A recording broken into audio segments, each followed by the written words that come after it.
Hacer tu voluntad será el todo de la ley. Saludos a todos y bienvenidos al primer episodio de Griliu, un podcast dedicado a Telema, la magia y el misticismo en general. Mi nombre es Camilo Uribe y seré el conductor de este programa para este episodio junto a Leonardo Laverde. Griliu es un espacio que hemos creado con el fin de propagar, explicar, analizar y discutir acerca de la ley de Telema y sus derivados.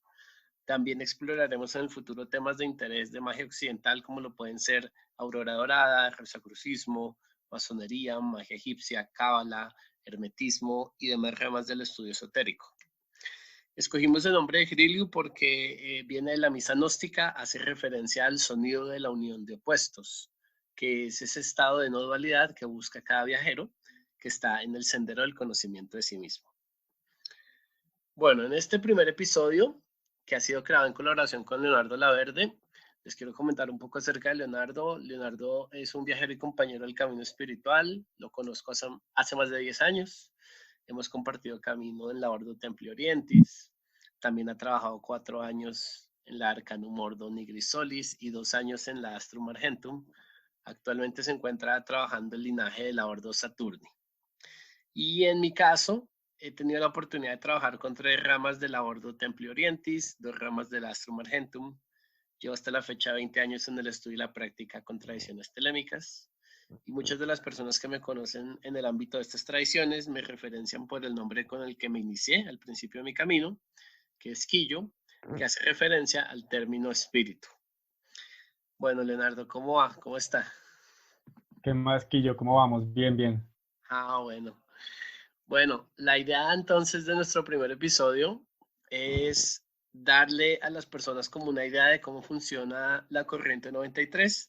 La corriente 93 pues hace alusión a todas las órdenes y tradiciones telémicas que existen. Entonces, pues usted sabe, todo comienza con Aleister Crowley, que es Sí, este mago ceremonial del siglo XX, y en el momento en que él recibe un texto nuevo que se llama Libro de la Ley, él decide comenzar a poner en marcha todo este asunto de Telema. Entonces, pues cuéntenos un poquito sobre qué es Telema y, y cómo lo ha trabajado usted también. bueno, pues como usted decía, ya llevo un poco más de 10 años trabajando pues la corriente 93, el sistema de Telema. Y bueno, pues la idea precisamente de estos podcasts es dar una información pues general y pues hacer un poco más accesible este tipo de conocimiento. Bueno, comencemos pues por definir qué es Telema, qué es la ley de Telema. Pues, Telema es una palabra griega que significa voluntad y que deriva del verbo telos, que es propósito o fin. Podemos aclarar con esto que de acuerdo a la numerología griega, donde se asigna un valor a cada letra, la palabra telema es equivalente al número 93, razón por la cual pues definimos esta tradición, como usted decía, corriente 93. Esta corriente mágica establece su piedra angular en la máxima hacer la voluntad será el todo de la ley. Esta es como la frase que nos define y que nos dirige como telemitas. Mm, ¿Qué significa hacer la voluntad? Bueno, hacer la voluntad o ejercer la propia voluntad implica una apuesta emancipadora dirigida a que toda persona alcance la libertad. Es decir, que se libere de las creencias, de los valores, de las normas adquiridas pues, en el proceso de socialización y actúan como cadenas en la realización del verdadero ser de cada quien. Pues esto lo que hace es que evita que cada persona se conecte con su verdadera naturaleza. Esto a nivel general, pues este lema. Pues, sin embargo, pues, esto no significa o no es una invitación a que cada quien haga lo que se le dé la gana. No es un ujú, libertinaje donde, no es un libertinaje hacia donde se dirige Telema. Telema no es dejarse llevar por los impulsos, por las pasiones o por los juicios de valor a priori. Telema insta al fortalecimiento mental de cada mago. Esto es algo muy importante, poniendo al descubierto las flaquezas y las limitaciones que inhiben el ejercicio de la propia voluntad. ujú, ¿Sí? Por lo tanto, Telema propone, pienso yo personalmente, una autodisciplina rigurosa de orden ujú, militar. Pues por algo precisamente la OTO pues, tiene su origen en la orden del temple, ¿no? ujú. Y esto precisamente es una invitación también a dirigir y organizar las potencialidades innatas que cada uno tenemos. Esta es como la razón de la conquista de la propia voluntad. Ok. Y, y bueno, también utilizo yo en este momento, pues para definir Telema, para que nos quede claro a todos, que el término conquista es muy importante, porque la verdadera voluntad no es algo ya dado. O sea, la verdadera voluntad no es algo que ya tenemos, no es un deseo egoico, pasajero con el que me levanto algún día y digo, ya tengo mi verdadera voluntad.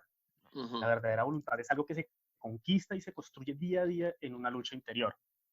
Este proceso de conquista se da por medio de diferentes prácticas espirituales. Nos gustaría que ahorita pues, usted nos hablara un poco de eso y de las prácticas espirituales y mágicas que trabajamos. Ok. Esto tiende a llevar a la persona al descubrimiento de sí mismo, este tipo de prácticas mágicas. Pues precisamente es aquí donde las prácticas de yoga, los rituales individuales y de orden ceremonial, el estudio comparativo de las religiones, que también es un factor importante en el estudio de Telema, y la apropiación de estos mitos como elementos de interpretación pues, en los contenidos mentales, pues entiéndase esto, los sueños, visiones, las fantasías, pues actúan de manera adecuada como herramientas pues, fundamentales de este proceso, de descubrir la propia voluntad. Y bueno, como para darle ya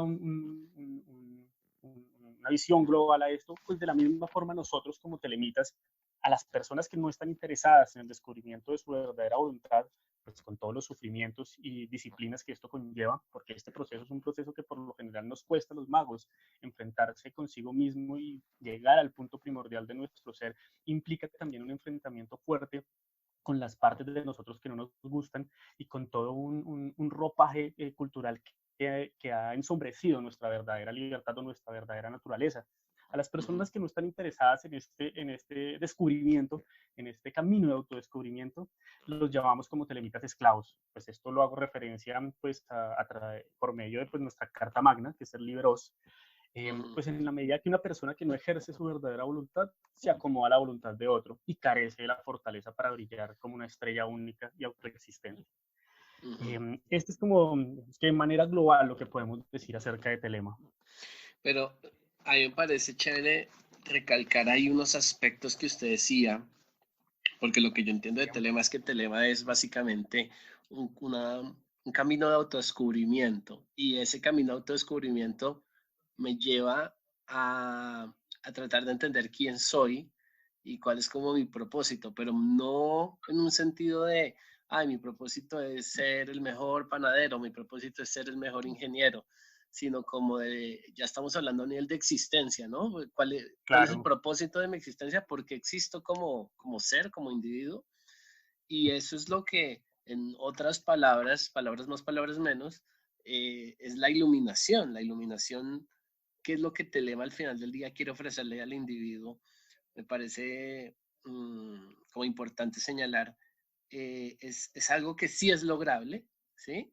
Yo he visto mucho en toda cantidad de tradiciones que se habla de la iluminación, se habla de la liberación, se hablan de estos grandes estados, pero siento que a veces los pintan como tan lejanos, tan difíciles de alcanzar, que es decir, usted, por ejemplo, los budistas dicen esto, usted necesita vidas, o sea, morir y volver a reencarnar para poder llegar a ese estado. Y siento que Telema le está diciendo a las personas que sí se puede en una sola vida y pues que este es el momento, ¿cierto?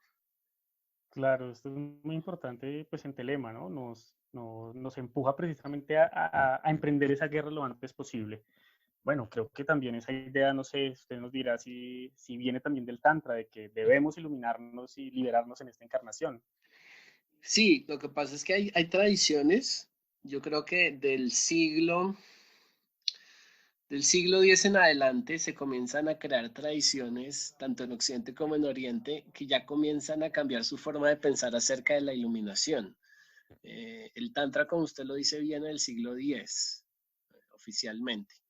Sí, Y de ahí en adelante, usted se va a dar cuenta que, y sobre todo con el Renacimiento, ya a este lado del globo, la gente comienza a ver que este tipo de metas son logrables, que este tipo de metas sí tienen como una especie de trabajo consecuente. Antes del siglo X era muy difícil entender cuáles eran los pasos, tocaba intuir demasiado las cosas, las instrucciones estaban dispersas, había muchos textos que eran grimorios, sobre todo, ¿no? Estos textos mágicos que estaban escritos malintencionadamente, es decir, por ejemplo, se me escapa ahorita el nombre. Yo no sé si usted recuerde cuál es este grimorio que escribió la iglesia para poner en mal nombre a todos los magos. ¿Usted se acuerda cuál es? No sé, no recuerdo con exactitud, no es Compendium Maleficarum, creo que se Creo que es llama, el en el Maleus que... Maleficarium. esa. Exacto. Entonces, navegar esa información en esa época era muy difícil. Ya después se empieza a estructurar una cantidad de grupos, como por ejemplo los Rosacruces, que ellos toman fuerza ya después del Renacimiento. Bueno, si es Eh, verdad, pues no sé si pues cabe aclarar pues precisamente que estas órdenes rosacruces pues derivan de, pues, del acercamiento con Medio Oriente, ¿no? Las cruzadas del siglo XI, siglo XII, siglo XIII. sí, Otto, por ejemplo, que es una de las organizaciones telémicas más, digamos, más fuertes y más vigentes en este momento, que hace referencia a orden, ¿no? Otto significa orden del Templo de Oriente y viene de los templarios. Ese momento en que los templarios logran bajar hasta lo que fue Jerusalén, se produce como un momento en el que Occidente y Oriente se encuentran en muchos niveles, más allá de lo militar y todas estas conquistas, sino Claro. a nivel filosófico. Y se comienza como a crear, y algún texto lo decía, como una especie de segunda Alejandría, es decir, un punto de encuentro en donde yo puedo ver que ambas filosofías pueden compaginar y de hecho se complementan, ¿no? Pero sí, Telema en cierto modo, lo que quiere es que el individuo logre eso y lo quiere lograr. Crowley propone que Telema quiere que la persona llegue a algo que se llama el encuentro y el conocimiento con el Sagrado Ángel Guardián. Conocimiento y conversación con el Sagrado Ángel Guardián, ¿sí?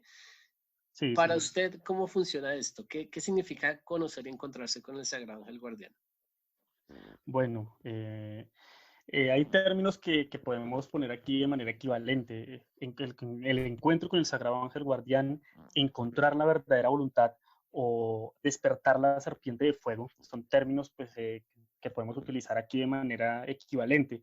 Esto, bueno, hay diferentes interpretaciones pues, alrededor de que el Santo Ángel Guardián es una entidad que desciende pues, de los planos superiores y que actúa como guía del individuo. Esto pues, es pues, reconocido y es aceptado por gran parte de ocultistas.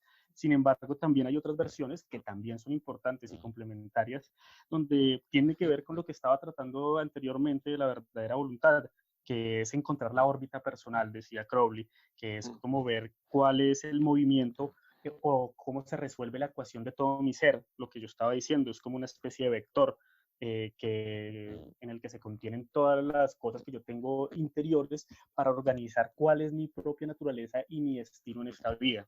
Entonces, este encuentro con el Sagrado Ángel Guardián también nosotros lo podemos conocer como el desarrollo de la piedra filosofal, Ah, esta la alquimia. iluminación, la alquimia, claro, es un Ujú, elemento muy importante también en Otto, ujú, donde nosotros precisamente nos pulimos, nos creamos, porque no es solamente un encuentro con nuestra verdadera voluntad o nuestro ser interior, que en este caso también podría ser nuestro sagrado ángel guardián, sino que ujú, también es una creación de ir construyéndonos a nosotros mismos como magos y como personas en el mundo. Entonces, ujú.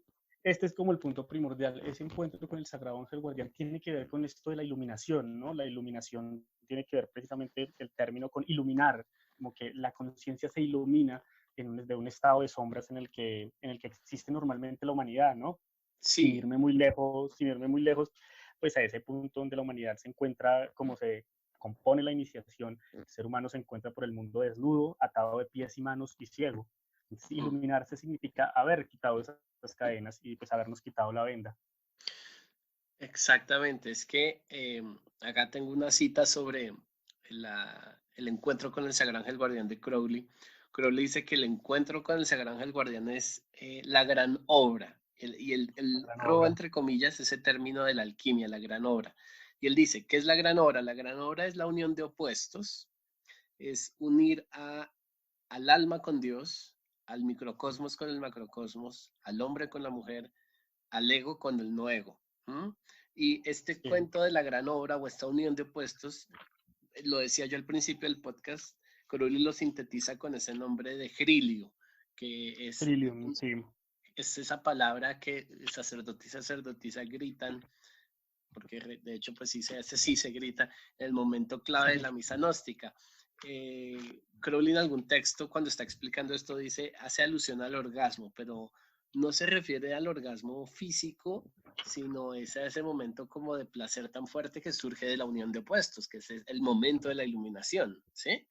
Claro, Entonces el sagrado ángel guardián es esto que lo más cercano que podríamos llamar Dios, pero Crowley siempre enfatiza que este sagrado ángel guardián es un aspecto del propio individuo, que más allá de ser un tercero que está en otro plano y que usted de alguna forma se encuentra con esa entidad allá, es activar o despertar o descubrir ese yo superior, ¿sí? Em, sí. pero no sé, Pues yo, usted, no, cuénteme. bueno, cuénteme, cuénteme. Bueno, siento que uno de los adjetivos también importantes es crear, porque no solamente es descubrir, porque no solamente es algo que esté como allá metido dentro de uno, sino que Mm, también precisamente aludiendo al término de la gran obra, es realizar una obra de creación también con esto que tenemos, ¿no? Con esto que mm, hemos descubierto dentro de nuestro ser interior. Este mm. encuentro con el Santo Ángel Guardián también implica no una posición pasiva de parte del mago, sino una posición activa donde también debe construir y participar en esto. Sí, y en ese sentido, yo quiero bueno, yo quiero señalar que es muy diferente estar en una forma pasiva, como rezando y rezando, esperando a que llegue este momento. El mago se diferencia como de esa especie de rezandero, diría yo, en que el mago es súper activo en ese tipo de prácticas, está en movimiento, él es el que la desarrolla, él es el que propone cuándo es que se va a manifestar el momento, ¿sí? Porque una persona que está en un modo muy devocional, pues está sujeto a que eso podrá llegar hoy o podrá llegar en 100 años, pero no hay una certeza. Y el mago, con todas esas herramientas que tiene y con todos esos grimorios que maneja, lo que quiere es hacer el proceso lo más exacto posible, ¿sí? Yo creo que Sí, claro. las personas que nos están escuchando en este momento saben que cuando un mago va a realizar una operación, él tiene que mirar como en su libro las correspondencias y decir, bueno, si digamos quiero trabajar con el planeta Venus, debería trabajar el viernes porque el viernes es el día de Venus. Si quiero trabajar con Venus, debería trabajar con el color verde porque el verde está relacionado con esto, ¿sí? Claro, Entre más correspondencias tengo yo, mayor capacidad tengo de control de lo que quiero lograr. Entonces, claro. usted ha visto, por ejemplo, el arcano del mago en el tarot, el dibujo del mago, que es este hombre que tiene todas las herramientas y las tiene bajo su control, ¿no? No las tiene ahí dispersas. Él creo que sostiene la vara, la Sostiene la imagen. vara, sí. Es Y él, importante, pues, bueno, no sé, ¿quiere continuar, Kirill? no, no, no, no, y ya iba a cerrar la frase, como Bueno, con que el mago tiene en la cabeza el símbolo del infinito, ¿se ha visto? Como el símbolo ese del 8 infinito. acostado. Exacto, Sí, está sí. conectando con pues con el todo. Bueno, quería pues señalar aquí precisamente que, como usted está diciendo, este es un proceso que es un proceso científico. Cuando hablo de proceso científico es que no es una especulación o una idea romántica, sobre todo cuando estamos hablando de iluminación. No es como que yo siento que ya contacté con mi sagrado ángel guardián, yo siento que ya me iluminé, pues porque estas son cosas que se presentan muy generales, pues de manera muy general en el mundo pues mágico. Ujú, No es, es un proceso y es un método que precisamente Crowley o varios otros magos nos dejan y a partir de la realización de este método suceden ciertas cosas. No ujú, es de que yo me siento por lo menos a hacer mis prácticas de yoga y de pronto, no, se hacen unas prácticas y hay una consecuencia. Y no es como una idea romántica que llega desde más allá de que yo siento que ya me iluminé, sino que esto también tiene unos cambios reales, unos cambios físicos, unos cambios mentales que podemos realmente seguir de manera científica. ujú, Hagamos de cuenta el calor corporal que se genera con el despertar del fuego sagrado. Esto no es una metáfora, sino que realmente genera cambios físicos que podemos observar en el cuerpo. ujú, Entonces, pues con lo que usted decía, pues señalo el punto de que Crowley pues decía que esto es un método científico, que es un ujú, iluminismo científico. Él ya decía pues el eslogan de los equinoccios es una de las revistas que en la que Crowley va a detallar exhaustivamente su trabajo, ujú. el método de la ciencia, el objetivo de la religión. Ah, ese es un lema que Crowley crea cuando crea la Astrum Argentum, ¿no? Ese es como Argentum, sí, el, Sí, el lema, la frase central que determina cómo va a ser el trabajo. ¿Me la repite cómo es? El método de la ciencia, el Mm, objetivo de la religión. ok. ¿Y qué significa en sí? Bueno, precisamente es utilizar la rigurosidad del método científico, lo que Mm, yo, pues usted estaba retratando por lo menos en utilizar las correspondencias, en hacer los cálculos astrológicos adecuados para un ritual, mm, el llevar unas prácticas de manera detallada, organizada, llevando un diario de campo, que para mm, nosotros es el conocidísimo diario mágico, y mm, a partir de detallar todo esto de manera rigurosa y científica, nos dirigimos al objetivo. Y el objetivo, pues, del objetivo de la religión en este caso sería alcanzar esa unión, bueno, en la cuestión del primer logro con el Sagrado Ángel Guardián, el encuentro con el Sagrado Ángel Guardián, mm, en el caso de los cristianos, no sé, San Agustín, etcétera, el contacto con Dios, con Jesús, no sé, en mm, el caso de Medio Oriente, la experiencia mística del corazón, diferentes nombres que pueden existir, ¿no? Ese es el mm, objetivo en general, alcanzar la experiencia mística, alcanzar mm. esa experiencia extática, que es la experiencia de ágape, que es otra palabra importantísima en Telema, ¿no? Que también suma 93 y que tiene una relación muy fuerte con Telema y hace referencia precisamente a ese orgasmo, ¿no? A esa sensación que se Mm. siente con el grito de Filium, ¿no? Ese amor que en la multiplicidad del universo hace que los contrarios se unan, que es la experiencia hacia la que nos queremos dirigir. Exacto, exacto. Yo creo que ahí voy a hablar entonces de Magic como tal, porque esta palabrita que realmente yo creo que hace 20 años era desconocida y hoy en día está en boca de todos los practicantes. Magic es magia, pero Crowley le coloca una letra K al final, o sea, Magick, Magic, para diferenciarla de la magia del teatro, ¿no? De la magia del ilusionismo, la del mago con el sombrero y el conejo. La Entonces, prestigitación. predistigitación, Se dice, exactamente. sí. Entonces, él le coloca esa K. La K también tiene muchos significados esotéricos, es la 11ª letra del alfabeto. Crowley le gustó mucho trabajar con el número 11. Pero Magic son todos los métodos, todos los ejercicios, todas las prácticas que me llevan a mí al encuentro con el Sagrado Ángel Guardián.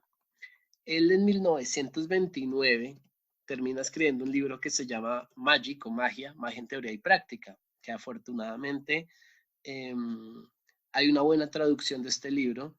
Tiene unos pequeños errores, el propio traductor lo reconoce, pero es, digamos, muy fiel al espíritu de lo que él quiere transmitir. El traductor es Luis Cárcamo, para el que quiera buscar el texto.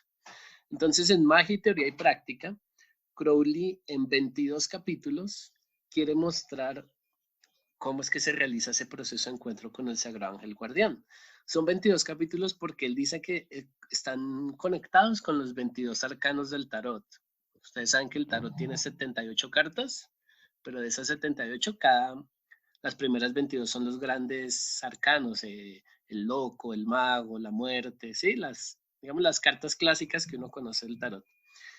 Y a medida que el libro va avanzando, él le va detallando al estudiante que Magic se divide en dos grandes como partes. Por un lado está todo lo que tiene que ver con la magia ceremonial, que es como todo lo que él hereda y rescata de las tradiciones occidentales, de los rezacruces, de los magos de la Edad Media, los magos con los grimorios. Y por el otro lado está el yoga, que es todo lo que él rescata de Occidente, ¿sí? Entonces ya viene toda la parte de la meditación, del control del cuerpo, cuando está sentado, que se llaman los asanas, de cómo se respira. Entonces él decide unir estas dos cosas, Occidente y Oriente, por medio de la fusión de la magia ceremonial y el yoga, y él dice que el resultado de eso es Magic.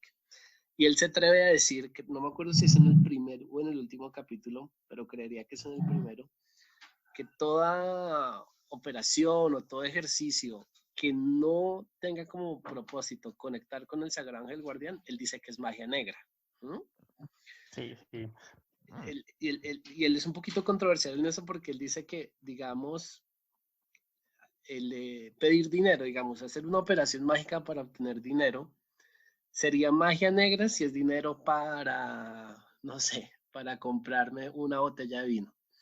Pero si es dinero que me va a ayudar a llegar al Sagrado Ángel Guardián, funcionaría. Ya le preguntan cómo, y él dice, digamos, pido dinero con magia, con una operación mágica, para poder ahorrar y comprarme una casa en la cual pueda hacer mis prácticas en silencio, ¿sí?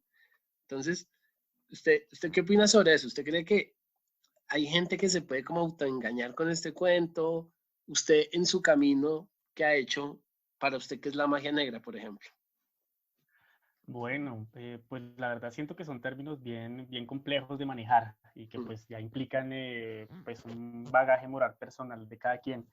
Estoy de acuerdo con Crowley, esto lo pone en los primeros capítulos del libro 4, Magia en Teoría y Práctica. mm, Y pues claro, la tranquilidad del mago para poder realizar sus prácticas es algo fundamental. mm, Es algo fundamental. Siento que personalmente en mi camino espiritual, la guía o el conocimiento del Sagrado Ángel Guardián y también en los posteriores procesos que siguen después de esto en Telema deben ser el faro y la guía sobre la cual se organice todo nuestro trabajo espiritual y todo nuestro pues, proceso de crecimiento. mm, Salirse de eso, más que llamarlo magia negra, creo que es perder el tiempo, que es perder el tiempo pues, hacia metas que son vanas, y esto no sería hacer la verdadera voluntad, sino mm, sería seguir impulsos, como ya lo había dicho, de carácter egoico y pasajero. Y eso mm, nos pasa mucho, bueno, eso les pasa también a muchos magos, que a veces uno hace ciertos movimientos para generar cambios sobre la realidad, que eran cambios que a la larga no representaban ningún valor profundo dentro de nuestra propia personalidad, y eso mm, realmente es una pérdida de tiempo. Entonces, más que llamarlo magia negra, creo que es más bien perder nuestro tiempo y organizar nuestro fin, nuestra órbita hacia mm, fines claros. mm. Sí, es que mm, en estos 20 años que he tenido de trabajo, he tenido la experiencia y también me ha pasado, ¿no? Porque, digamos, uno va aprendiendo a medida que va trabajando, que a veces uno realiza operaciones mágicas que no merecen o no, desgastarse haciendo una operación mágica. Digamos, si yo quisiera hacer un trabajo para conseguir, hago una operación mágica, mejor dicho, para conseguir trabajo, Sí, sabiendo que podría conseguirlo fácilmente por medios más mundanos, ¿sí? claro, es que la Eh, magia no es una excusa para la mediocridad. ah, ok, ok, ok, me gusta ese término. Y a veces yo creo que se pierde más tiempo diseñando toda una operación mágica para esas cosas que simplemente como saliendo a la calle y haciendo algo más sencillo, ¿no? Sí, Mm, ayer justamente estaba en Facebook, ahí en una imagen que habían colocado sobre cómo distinguir a un mago bueno de uno malo. No en el sentido de bondadoso o maligno, sino de un mago competente y un mago incompetente, ¿sí? sí, sí, Y colocaba algo que había, de un texto anterior en el que dicen que la capacidad mágica de un individuo no determina su avance espiritual. Es decir, que pueden haber muchas personas que son muy buenas realizando operaciones mágicas, llaman sí. espíritus, tienen un manejo del tarot buenísimo, o sea, tienen un poder mágico fuerte, por decirlo así, pero su nivel espiritual es muy bajo. Es decir, ellos nunca han buscado al ángel guardián, ellos no han buscado ese concepto de iluminación o liberación, ¿sí? Claro, si bien son cosas que pueden ser complementarias, deben tener la guía deben tener la guía pues el faro, o sea, los fines espirituales, el Mm, crecimiento de la propia personalidad, sino precisamente, bueno, y eso lo dice Eliphas Levi, pues precisamente ahí es donde el viejo dicho de que el diablo ahorca el cuello de sus discípulos, no porque el diablo realmente lo haga, etcétera, sino mm, porque precisamente hace relación de que si la personalidad en ese momento se deja llevar por sus deseos pasajeros y egoicos, está desgastando energía y desgastando potencial que habría utilizado en otras cosas, y eso termina desgastándolo y al mm, desgastarse pierde su fuerza. mm. Para mí, esto ya es mi definición personal, para mí mago es la persona que realiza operaciones mágicas para llegar al conocimiento de sí mismo y el que no, el que ya hace operaciones mágicas para asuntos mundanos, en mi catálogo sería un brujo. Esa es la manera en que yo distingo, ¿no? Sí, esta definición creo que también la hace Levi en Ah, el Dogma Ritual de Alta Magia, ok, ok, pues eso sí. una definición similar. Sí, es que es un tema delicado, es un tema delicado. Pero bueno, les sigo contando. Entonces Crowley escribe este libro, Magia en Teoría y Práctica, y como le decía, él dedica 22 capítulos a todo el proceso de cómo se va realizando el encuentro con el Sagrado Ángel Guardián. Y al final de esos 22 capítulos, él deja todos los ejercicios, ¿sí? Que me parece curioso porque los ejercicios son como los anexos del libro, pero son toda la parte, pues, práctica. Los 22 capítulos él está desarrollando la teoría. Y la práctica son los anexos. Y mucha gente que ha leído el libro me ha dicho, oiga, bueno, yo leí los 22 capítulos, pero ¿y qué hago? Entonces, yo les decía, leyó los anexos, que son los ejercicios, y me decían, no, pues son anexos. Entonces, decían, no, yo no sé si es una trampa de Crowley, la veces juega con esas cosas y lo deja por allá desconectado un poco del asunto. Y ahí, en esos anexos, usted encuentra una cantidad de ejercicios. Me gusta mucho que Crowley hace algo y es que él es muy metódico. Entonces, si ustedes buscan algún libro de ejercicios de Crowley, él los llama livers, ¿no? Libres. Liberaba, liber O, los libros de Crowley. Él todo va paso por paso y puntos. Entonces, como uno, el mago debe pararse mirando al norte. Dos, el mago debe tomar la vara, ¿sí? Y me gusta que sea sistemático porque no deja pie a veces, o sea, no se juega mucho con la interpretación, ¿sí? Es muy claro Sí. lo que hay que hacer y ayuda mucho a la persona, como le decía yo, la que antes tenía que conseguirse un grimorio en latín mal escrito y más o menos tratar de entender qué demonios era lo que estaba diciendo, ¿no? Eh, entonces, me parecería, y invito a la gente que nos está escuchando, que si quisieran empezar con algún texto, pueden empezar con Magia, Teoría y Práctica. Es un texto que hay que leer varias veces, ¿sí? No es una lectura sencilla, la verdad, pero sí me parece que tiene todo el proceso. Y una de las cosas en las que él más énfasis hace es que el mago siempre tiene que realizar algo que se llaman las operaciones de destierro, el vanishing en inglés, ¿no?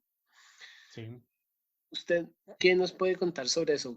¿Cómo funciona un destierro? ¿Qué propósito tiene? ¿Qué diferentes destierros hay o cuáles conoce usted? Bueno, pues hay una variedad muy amplia de rituales de destierro. Mm, ¿Qué es un destierro? Pues un destierro es un ritual que marca el inicio, de una operación mágica, que hace mm, es limpiar nuestro espacio ritual y centrar al mago en la operación mágica. Es como un entrar o propiciar un insight de esa energía mágica para desarrollar nuestro trabajo. mm, Limpia al mago energéticamente, limpia al mago mentalmente y limpia su espacio ritual. mm. Ok, ok. Pero eh, cua- así, digamos, pensándolo rápido, cuántos destierros conoce usted?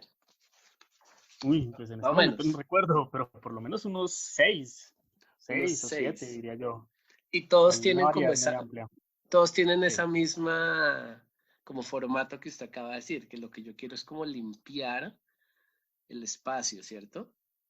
Bueno, sí, eso pues, actúa el mismo formato. Bueno, para hablar un poco ya de los destinos que utilizamos en Telema, Mm, pues es importante entender que esto tiene que ver con conjurar las cuatro fuerzas de los puntos cardinales. mm, Y cuando me refiero a las cuatro fuerzas de los puntos cardinales, hablo de invocar dentro de sí mismo, uno de los puntos importantes del destierro, invocar mm, dentro de sí mismo a ese ser o a esa estrella. En este mm, sentido, cuando nosotros hacemos un ritual como la esfera de Nu o cuando hacemos un ritual de destierro en Telema como el rubio estrella, mm, el mago en ese momento no solamente está limpiando su espacio ritual, sino que está invocando su ser interno o su sagrado ángel guardián, que es esa mm, estrella única y autoexistente en el medio. Él se coloca en el centro como el sol, teniendo mm. en claro que alrededor están los cuatro elementos. Esto tiene una simbología astrológica, y etcétera, pero a nivel general es invocar las cuatro fuerzas y el quinto elemento en el centro, que es el que puede dirigir las fuerzas después de haber limpiado, ¿no? Que sería el mago. Que sería el mago, claro. Claro, este ritual del destierro, del vanishing, es algo que Crowley toma de la aurora dorada, que fue la orden en la que él se inició, es la primera orden mágica que él conoció, ¿sí? Él le debe muchísimo a la aurora dorada en todo su Entra muy trabajo. joven, sí. Y la aurora dorada lo toma de escritos mucho más antiguos. La primera vez que aparece un ritual de destierro en la historia es en un texto que se llaman los oráculos caldeanos de Zoroastro. Yo no sé si usted haya Nuestro escuchado de astro, ese. sí. ¿Sí? Sí, Es un claro, texto claro. bastante antiguo. Los oráculos caldeanos, yo le digo, caldeos. Son del Caldeos. siglo II, son del siglo II. O sea, históricamente la primera vez que aparece esto es en el siglo II. Y ese ritual que aparece ahí en ese texto tiene eso, tiene como esos pasitos de yo estoy en el centro, coloco y balanceo ciertas energías alrededor mío y las comienzo a controlar, ¿no? A partir de Claro. ese pequeño ritual que aparece en los oráculos caldeos, se empiezan a desarrollar todos los rituales de destierro. Y Crowley me parece importante, él dice algo muy bonito sobre esto, y es que él dice, las personas que consideren que este ritual, es solamente para invocar o, es, o Desterrar energías. desterrar energías o espíritus, no merecen poseerlo. Este ritual Sí, es es la verdad. medicina de los metales y la piedra de los sabios. Él trata de decirnos ahí en forma un poco velada Velada. que este ritual es central y a partir de allí se desarrolla todo el proceso mágico. Hay magos que a punta solamente de este ejercicio llegado a encontrar su sagrado ángel guardián, ¿no? Y esto Claro. me hace hablar de otra cosa y es que muchas personas dicen, bueno, ¿y cuál es el ritual para llamar al ángel? ¿En dónde está? ¿Cuántos pasos son? ¿Cuáles son las cosas que necesito? Crowley hace mucho énfasis en que no puede ningún hombre decirle a otro hombre cómo encontrar su sagrado ángel guardián, porque ese encuentro es demasiado personal e íntimo. No hay unos pasos como prescritos, como seguir la receta ahí de cómo hacer una torta, ¿sí? Como compre la Sí. harina, 200 gramos, no. El mago tiene que jugar con todas las técnicas hasta que finalmente encuentra su propio balance y dice, ah, es por este lado. ¿No? Crowley Claro. Y cada uno tiene que invita, cocinar. sí, o sea, es decir, usted aprende las bases de la cocina y ya después usted crea su propio plato, usted no puede copiar otro plato, ¿sí? Si usted Sí. copia otro plato, es el plato de esa persona. O sea, no es su sagrado ángel guardián. No está llegando al estado de pronto que usted necesita. Entonces, para Crowley, la base está oculta en este ritual eh, del destierro, sobre todo el del pentagrama, ¿no? Hay muchos rituales de destierro, pero él dice que el del pentagrama es, digamos que la esencia del asunto. Y ya después, bueno, él habla de otros ejercicios en magia y teoría práctica, habla de rituales con hexagramas, habla de meditación y control de la respiración, eh, también habla de, hay unos ejercicios que son el Liberyote, de cómo aprender a destruir como pensamientos, pensamientos distractores cada vez que aparecen en la mente. ¿No? Y él va mezclando occidente, oriente, hasta que finalmente usted es capaz de realizar pues el encuentro con el Sagrado Ángel Guardián. Aclaro, y usted me dirá más sobre esto, que ese encuentro con el Sagrado Ángel Guardián es solamente como la primera parte del camino. El camino está dividido en dos momentos. Y la Sí, primera claro. meta, el checkpoint, el sitio donde ya me refugio, es ese Sagrado Ángel Guardián. Pero entonces, ¿cuál es la segunda meta? ¿Cuál sería? Bueno, la segunda meta en Telema, para centrarnos en la tradición, es derramar toda la sangre, el adepto debe derramar toda la sangre en la copa de Babalón, el Uh segundo proceso, el segundo logro espiritual que buscamos en Telema. -huh. Esto tiene que ver también, lo podemos equiparar a la experiencia de liberación, el soltar, el poder desterrar, como usted decía anteriormente con el libro de Jot, desterrar todas esas fuerzas que nos condicionan y llegar al punto cero.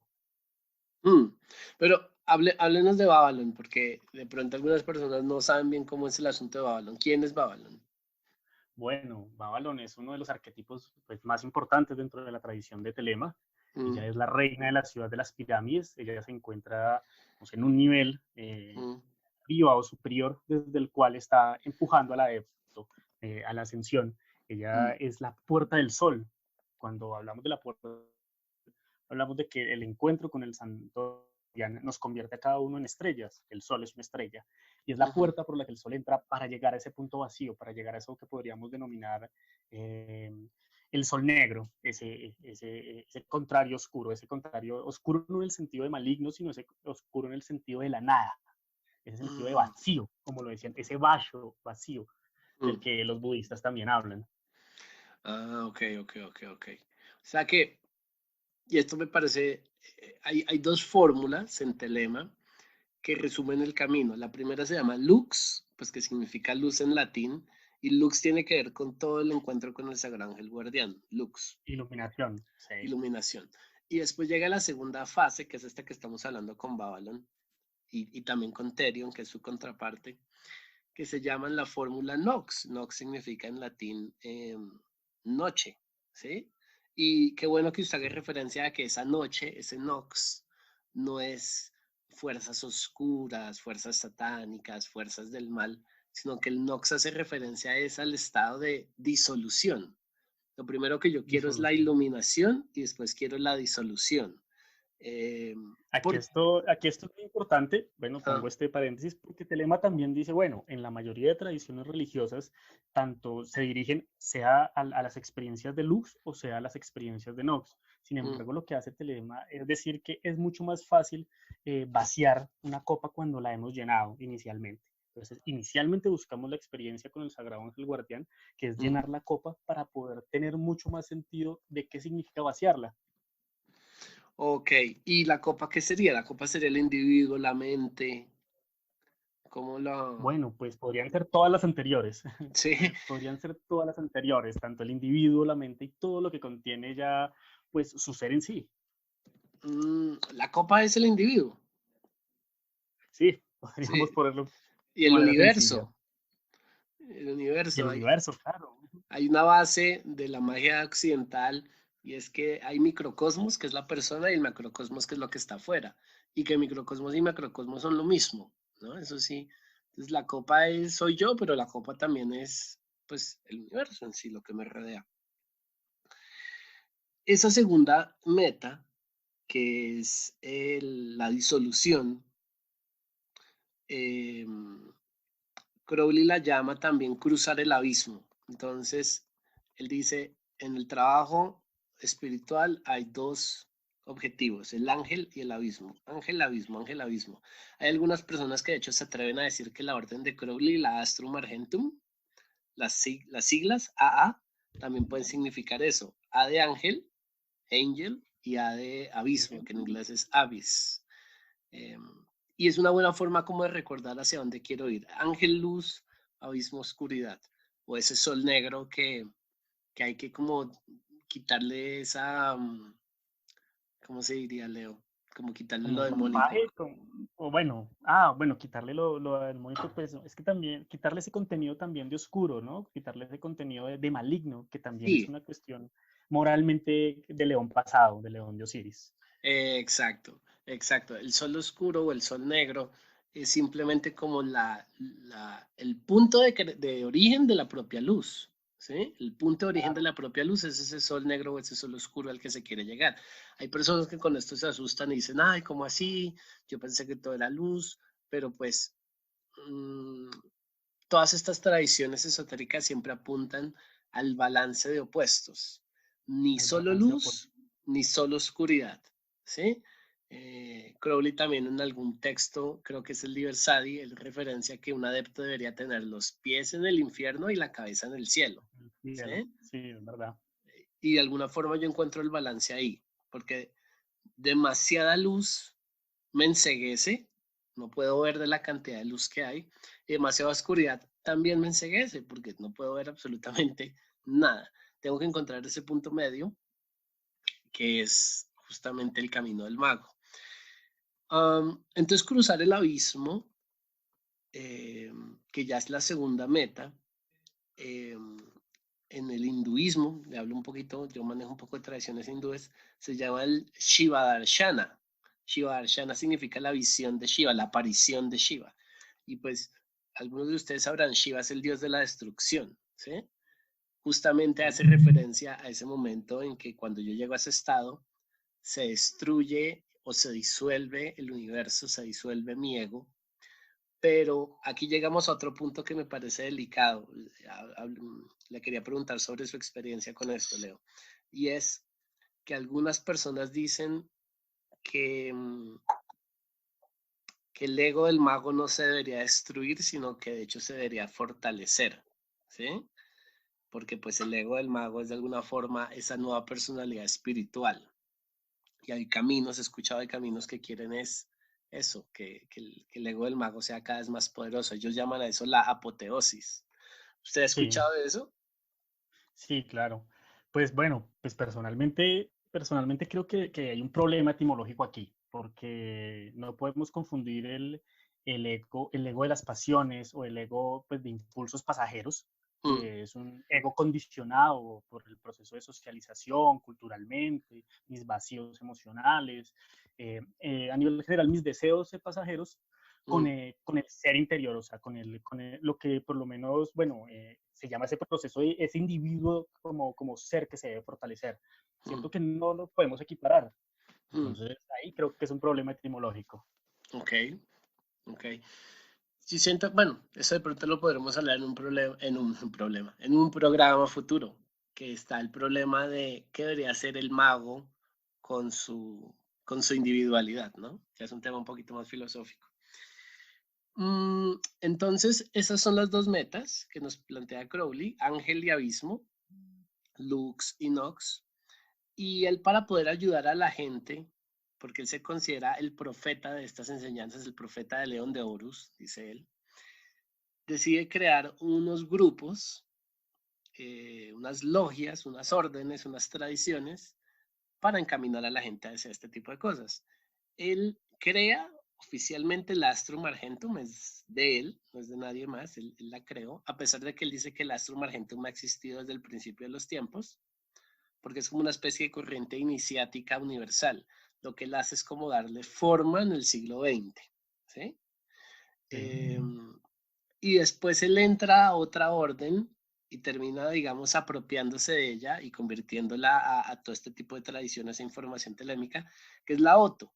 Entonces, la A y la OTO son como los dos sistemas que uno por lo general reconoce a la hora de manejar eh, Telema.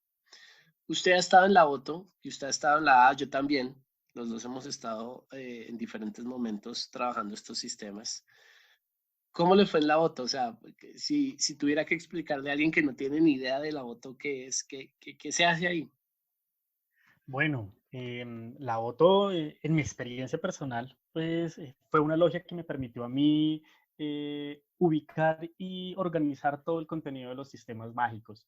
Mm, Yo creo que a muchos buscadores del camino, cuando iniciamos en esta búsqueda, nos encontramos con un bagaje espeso de información, lo que encontramos en Internet, libros, grimorios, técnicas, posturas. Muchas veces todo este conocimiento nos resulta contradictorio y nos resulta confuso. La mm, OTO para mí fue un sistema que me permitió organizar todo este mare magnum de posiciones y de prácticas mágicas. Me mm, permitió encontrar un sendero recto, precisamente eso es lo que hace Lester Crowley, o sea, detalla una vía para que nosotros podamos organizar este conocimiento, lo hace accesible para que lo podamos interpretar y para que lo podamos llevar a la práctica.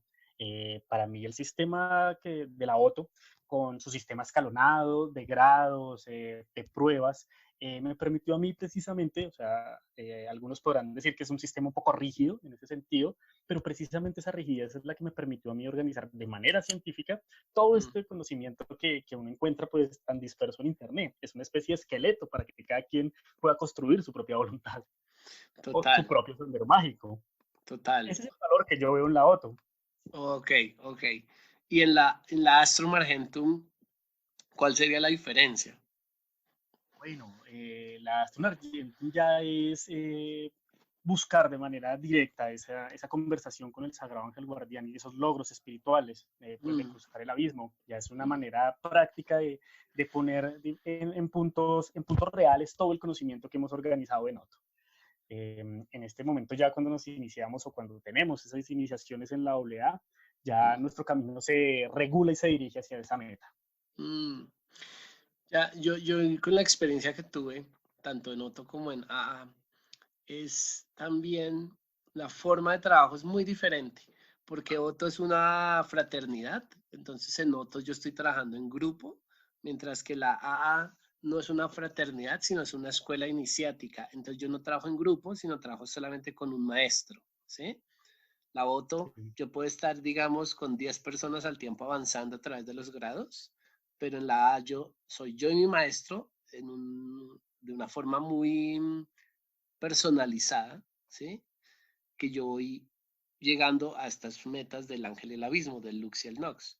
Eso que usted dice sobre, sobre llegar al ángel en la A, pues, ¿uno puede llegar al ángel o cruzar el abismo en la Otto? Bueno, no sé si necesariamente cruzar el abismo en otro, no he escuchado casos de personas, no he escuchado, de pronto los hay, no sé, no, pero no los conozco yo, Mm, pero sí la OTO tiene como fin en sus últimos grados generar la experiencia de conocimiento y conversación con el Sagrado Ángel Guardián, lo que ya mm, pues se conoce comúnmente como el grado 9. el noveno grado de la Otto, que antiguamente eso se llamaba el Supremo Santuario de la Gnosis, decía Crowley. Antiguamente Sí. era un secreto muy, muy pesado, como qué será este santuario de la Gnosis, cuál es el secreto que la Otto maneja. Hoy en día ya sabemos, es muy fácil literalmente entrar a Wikipedia y mirar qué es Otto. Ahí dicen que se trata sobre la famosa magia sexual, ¿no? Esa es otra parte de Magic que es bastante interesante. Yo les había dicho a ustedes que están esos dos pilares, ¿no? La magia ceremonial y la meditación.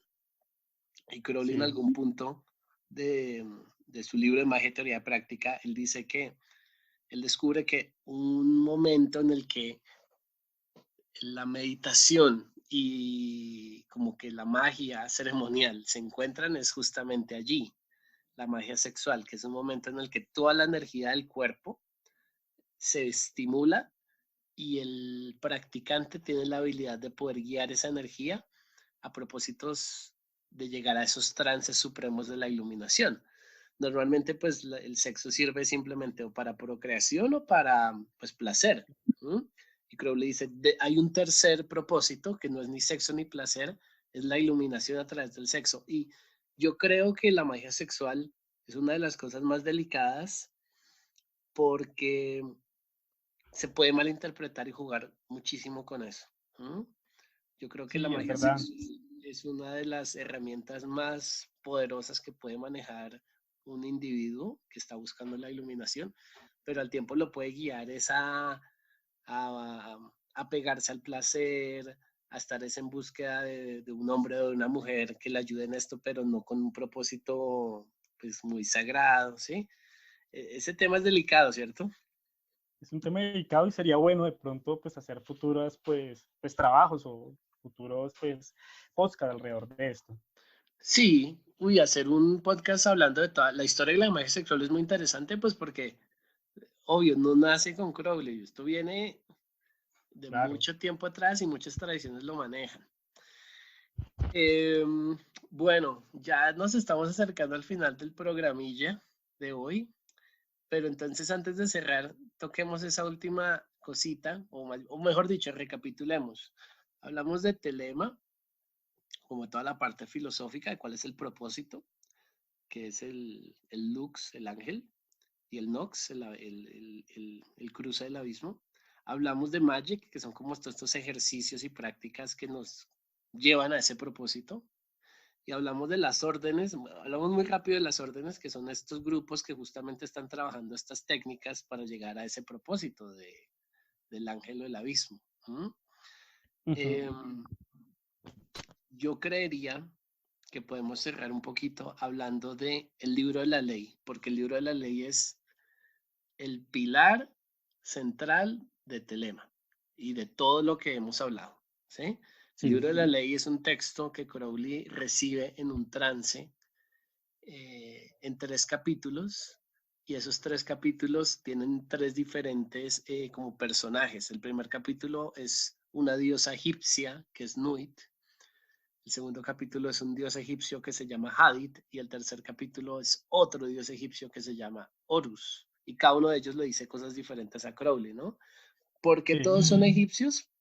Crowley dice que es por cuestión casi que del azar, porque cuando él recibe el texto él se encontraba en Egipto, y digamos que las energías o este tipo de seres o de conciencias tomaron como la forma del lugar, ¿no?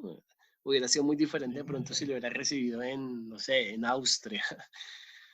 Sí. Uno nunca sabe, y Crowley dice, nunca sabré cómo hubiera sido la recepción del libro de ley en otro lugar del mundo. Pero bueno, Nuit, Hadith y Horus. Cuéntenos de ellos tres así, ya para cerrar, ¿quiénes son ellos? Bueno, de manera general es Nud, la gran madre del cielo estrellado, el gran abismo. ¿M? Ujú, Had es como ese punto concéntrico, esa cera, bueno, ese punto donde se reúne todo, esa chispa divina. Podríamos decir que hablando de magia sexual representa también Nuit como ese gran útero del universo, ¿no? Nuit. Ese gran, sí, Nuit, ese gran útero del universo. Y Hadi representa ese falo que es ese centro que organiza. Y por último, el tercer capítulo, el hijo, que es Horus, pues Mm, representa esa creación, ¿no? Ese producto de la unión de esos dos factores o de esas gran ideas. mm, Crowley nos habla también de que estos son ideas universales. Como usted decía, claro, estamos hablando de dioses egipcios, pero estos son grandes ideas universales que han estado contenidas en todas las grandes tradiciones espirituales del mundo. mm. La idea de un gran vacío, la idea de un punto céntrico y de un resultado. La Trinidad, el número 3, etcétera. El hombre, mujer y el hijo. Sí, es ese producto general. Ok, son entonces como, me gustaría pensar en ellos como una especie como de Sagrada Trinidad, ¿no? Como madre, padre e hijo, ¿cierto? Sí, Eh, lo podríamos entender también de esa forma. y qué bueno que aclaremos esto sobre ellos van más allá de que sean seres egipcios, porque en mi recorrido muchas veces yo pregunté a mis maestros sobre si era necesario entonces volverse un duro en magia egipcia o, no sé, aprender jeroglíficos o meterse ahí full en lo egipcio, y ellos todos me dijeron lo mismo, me dijeron, no es necesario, más allá de aprender cuáles son las bases, como para entender un poco más a estos seres, no es necesario, porque estos son aspectos universales que usted puede encontrar en todas las tradiciones, ¿sí? Claro. Eh, entonces me parece como chévere y bonito hablar de eso. Bueno, pues ya se nos ha acabado el tiempito de este programa. Le agradezco mucho, Leo, porque pues su experiencia y su camino, creo yo, son de gran valor. Pues usted sabe que tener un, tener un norte y no perder ese norte durante el proceso es difícil. A veces uno lo pierde en eso que se llama como la noche oscura ¿cómo se llama? Se me olvidó. La noche oscura del alma. La Sí, noche es oscura algo del que nos pasa alma. mucho. Esos momentos de desfallecimiento, pero lo importante es ponerse de pie y seguir. Y yo sé que usted ha aprendido mucho esos momentos y sigue ahí en el camino, entonces me parece genial que haya podido conversar con usted hoy. Y pues le agradecemos a todas las personas que nos han escuchado en nuestro primer episodio de Grilio. Los invitamos a que nos propongan qué les gustaría escuchar en los siguientes episodios. Vamos a seguir hablando de Telema en los próximos episodios, y ya después me parecerá interesante hablar de otras tradiciones y de otros aspectos de la magia y el misticismo. Pero ¿qué les Claro, gustaría cómo? que sí, claro, precisamente pues esto también es un proyecto y una invitación pues a que nos centremos pues inicialmente en Telema, pero que podamos ver otras tradiciones espirituales que están muy relacionadas con Telema, ¿no? Telema es un sistema que sincretiza y tiene en su seno bastantes linajes y tradiciones, entonces tenemos mucho que trabajar. Claro, claro. Y me parece importante que Telema no es la verdad suprema, ¿sí? Telema es un sistema Claro, muy organizado y muy bonito, pero pues como todo lo que ha sido, todo lo que existe, tiene sus errores y sus fallos que también, ¿sí? Invitan a que las personas busquen su camino. O sea, no todo es Telema. Sí, No eso es todo es importante telema. tenerlo en cuenta. Esto no es una Sí, radicalización de telema por telema, sí, sino es telema exacto. por investigación. Telema por investigación y lo que le digo, también ya he hablado con otros magos que quieren como hablar en este programa sobre sus diferentes tradiciones y lo haremos y todas tienen el mismo valor siempre y cuando sean de una forma organizada y con un propósito, llamémoslo serio. De- sí, sí. Entonces, pues los invitamos a que nos coloquen ahí en los comentarios del grupo que quisieran que habláramos más o bueno, cualquier otra sugerencia, comentario, queja, opinión. Y cerramos entonces hoy el programa. Muchas gracias a todos. Gracias, Leo, nuevamente. Bueno, gracias a usted, Quillo. Listo, sí, hablaremos entonces en una próxima ocasión. Mucha Lux y Nox para todos. Listos, hasta luego.